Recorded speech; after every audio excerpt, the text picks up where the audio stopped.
قالوا: وكيف سيدتي يكون إجهاض الرجال؟ أوتهزئين بنا جميعا وتتركين للجبال؟ أم تسخر منا حروفك وتشفع بالكلمات الكتاب؟ ونظل نركض خلفك نسرد آلاف الأقوال، ونعلن حرب السائلين وننقضي ركض النضال، وتصبحين من الأعادي وتحاصرين بالبلاد، ونشبر كل سيوفنا في وجهك بكل استئسال. فقلت: حسبكم لي لم أرتكب جرم عظام، بل إني قصدت من حديثي شيء لم يخطر ببالي. وانعدت قلب حبيبي يوما بأم تقبل الأطفال، تحمل جنينا بعد جنين في رحم سهل الأحمال، تموت في جوفه الأجنة حين تبدل الأحوال.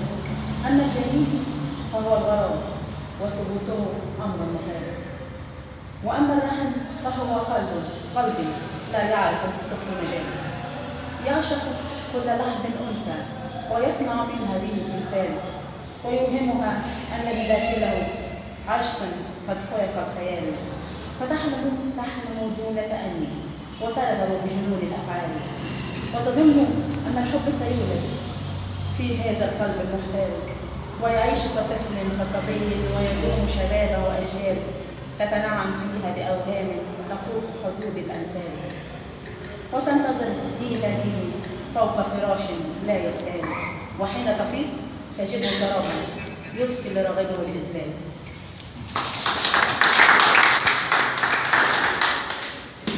إلى حاجة كده اسمها حقوق المرايا، أو بمعنى ثاني ده من أنت.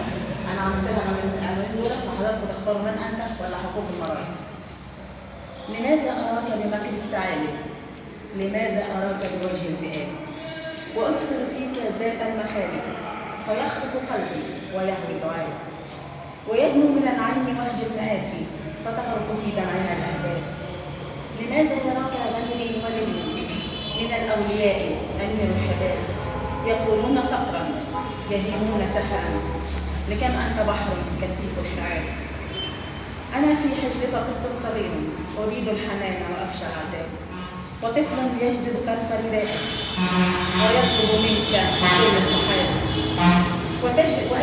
ويجري عليك ليهديك وردا فتوصل في مقلتيه الباب. شربت من الوهن حتى انتويت وفاض بي الخيل فوق الثياب، وحاولت أن أفتدي من سباني وجدتك لا تستحق العتاب. فمن أنت يا صحبة من زوايا؟ ومن أنت يا جملة من كتاب؟